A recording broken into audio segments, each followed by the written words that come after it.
Assalamualaikum warahmatullahi wabarakatuh.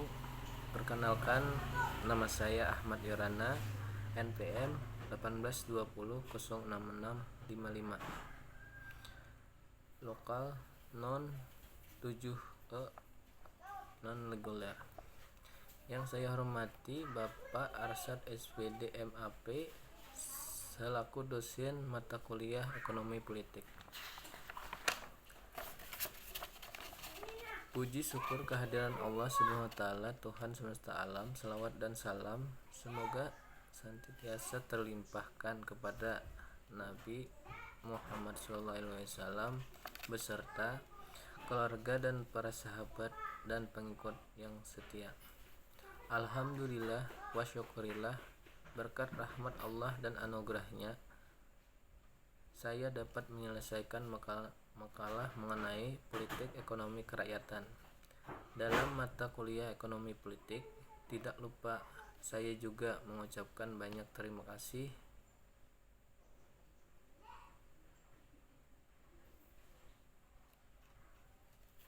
kepada yang mendengar.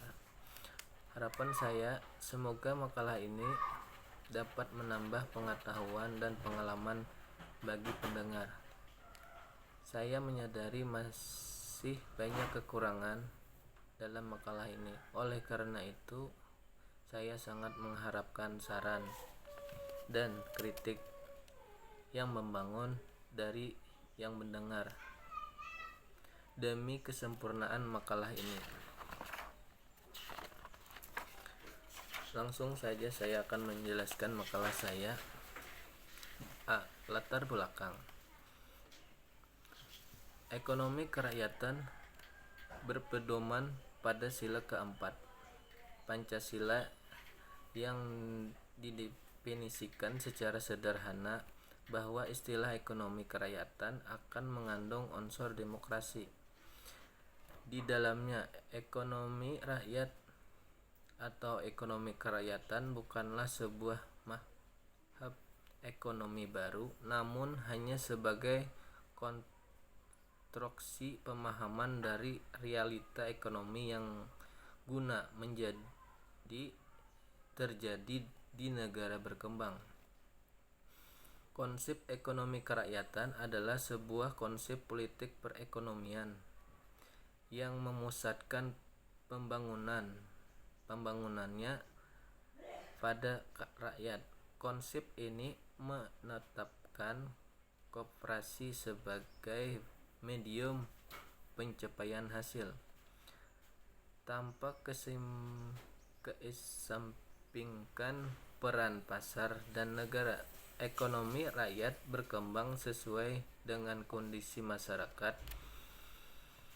di suatu negara tertentu. Ekonomi kerakyatan merupakan terminologi yang digagas oleh Muhammad Hatta.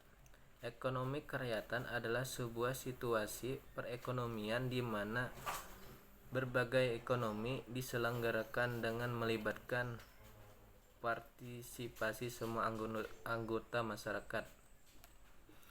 Sementara penyelenggaraan kegiatan ekonomi berada di bawah pengadilan dan pengawasan masyarakat. B. Rumusan masalah. Definisi ekonomi kerakyatan. 2. Tujuan politik ekonomi. 3. Bagaimana ekonomi kerakyatan dalam negara Pancasila. Berikut contohnya. C. Tujuan. 1. Untuk memahami politik ekonomi kerakyatan. 2. Untuk mengetahui tujuan politik ekonomi. 3. Untuk mengetahui bagaimana ekonomi kerakyatan dalam negara Pancasila. Pembahasan. A. Definisi ekonomi kerakyatan. Politik ekonomi adalah ilmu sosial yang mempelajari produksi, perdagangan, dan hubungannya dengan hukum dan pemerintah. Sedangkan ekonomi kerakyatan adalah sistem ekonomi yang pelaksanaannya berdasarkan pada kepentingan serta kemakmuran rakyat, dan sistem ekonomi yang diharapkan dapat ditegaskan ditegaskan di Indonesia sehingga mendapatkan manfaat untuk bersama, bukan hanya bagi salah satu pihak saja. Jadi ekonomi politik kerakyatan adalah suatu sistem perekonomian yang berlandasan pada ekonomi rakyat sebagai kekuatan, sehingga kegiatan ekonomi yang dikerjakan oleh rakyat dengan pengelolaan berbagai sumber daya ekonomi seperti swadaya tergantung pada apa saja yang dapat mereka usahakan dan kuasai. Definisi ekonomi kerakyatan ini merupakan suatu sistem perekonomian yang dibangun pada sebuah ekonomi rakyat. Demikian, ekonomi ini merupakan kegiatan atau aktivitas ekonomi yang bisa memberikan kesempatan luas bagi masyarakat untuk berpartisipasi di dalam perekonomian, sehingga perekonomian dapat berjalan dengan baik. Sehingga dapat disimpulkan bahwa pengertian ekonomi kerakyatan adalah sistem ekonomi guna meningkatkan kemandirian dan kesejahteraan ekonomi masyarakat menengah ke bawah.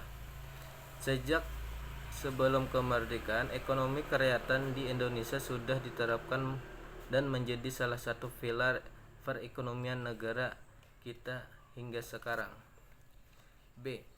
Tujuan ekonomi. Ada beberapa tujuan politik, di antara lain: 1. Adanya suatu politik memiliki tujuan agar kekuasaan yang ada di masyarakat maupun di pemerintah diperoleh, dikelola, dan diterapkan sesuai dengan norma hukum. Adanya politik dalam menciptakan kekuasaan di masyarakat maupun pemerintah yang demokrasi. 3. Dengan politik dapat membantu keselenggaraannya kekuasaan pemerintah dan masyarakat yang mengacu pada prinsip Negara Kesatuan Republik Indonesia. 4. Politik bertujuan mensejahterakan seluruh masyarakat Indonesia. 5. Melindungi hak-hak sesuai warga negara Indonesia dan menjamin terlaksananya kewajiban warga negara. 6. Menjaga keamanan dan perdamaian negara. 7. Menjaga kehidupan sosial yang seimbang untuk memajukan bangsa. 3. Ekonomi kerakyatan dan negara Pancasila. Ekonomi kerakyatan demokrasi merupakan suatu sistem ekonomi yang berlandaskan paradigma nilai-nilai Pancasila, menetapkan kedaulatan rakyat sebagai khalifah Allah SWT di bumi ini, berorientasi pada keselamatan bersama. Ekonomi kerakyatan berlandaskan pada Pancasila sebagai bentuk baru yang dikembangkan dengan bingkai nilai-nilai spiritual seperti nilai ketuhanan, yaitu tauhid, sehingga memiliki perbedaan mendasar dengan sistem ekonomi di negara menganut demokrasi liberal, kapitalis, maupun demokrasi sosial. Penerapan sistem demokrasi yang keluar dari nilai dan paradigma Pancasila menyebabkan politik biaya tinggi, sehingga muncul investor politik yang kepentingannya ekonomi harus diakomodasi,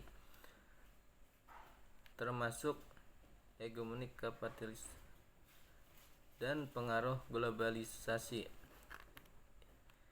yang menyebabkan kekuatan pasar di pusat keuangan. Hal ini merupakan permasalahan ideologi, sehingga definisi transindental dalam ekonomi kerakyatan perlu ditumbuhkan kembali untuk memerangi ancaman arus globalisasi dan kapitalisme bentuk baru dengan mengembangkan tata nilai transendensi Pancasila di dalam bangunan sistem ekonomi, hukum, dan politik Indonesia.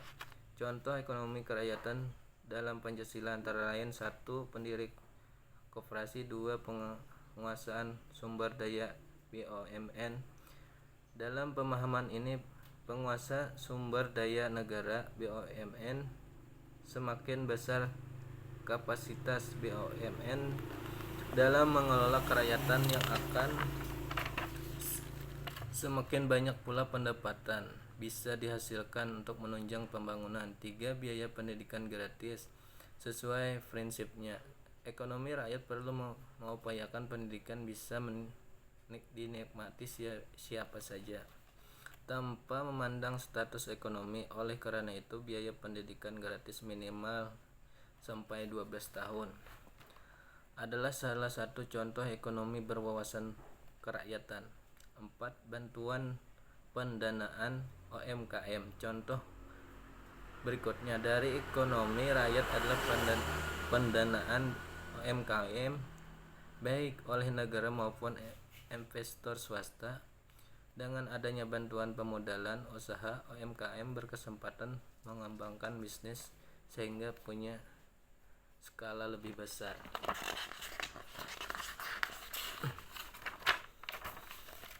Penutup. Kesimpulan. Ekonomi kerakyatan adalah sistem ekonomi guna meningkatkan kemandirian dan kesejahteraan ekonomi masyarakat menengah ke bawah sejak sebelum kemerdekaan. Ekonomi kerakyatan di Indonesia sudah ditetapkan menjadi salah satu pilar perekonomian negara kita sehingga sekarang. Tujuan politik ekonomi antara lain adanya suatu politik memiliki tujuan agar kekuasaan yang ada di masyarakat maupun pemerintah diperoleh, dikelola dan diterapkan sesuai dengan norma hukum. Politik bertujuan mensejahterakan seluruh masyarakat Indonesia. Politik tujuan kesejahteraan seluruh masyarakat Indonesia. Sedangkan contoh ekonomi kerakyatan dalam negara Pancasila antara lain pendiri koperasi, penguasaan sumber daya oleh BUMN, biaya pendidikan gratis, dan bantuan pendanaan UMKM. Demikian makalah yang saya sampaikan. Semoga para pendengar bisa memahami dari makalah saya tersebut. Sekian, terima kasih. Assalamualaikum warahmatullahi wabarakatuh.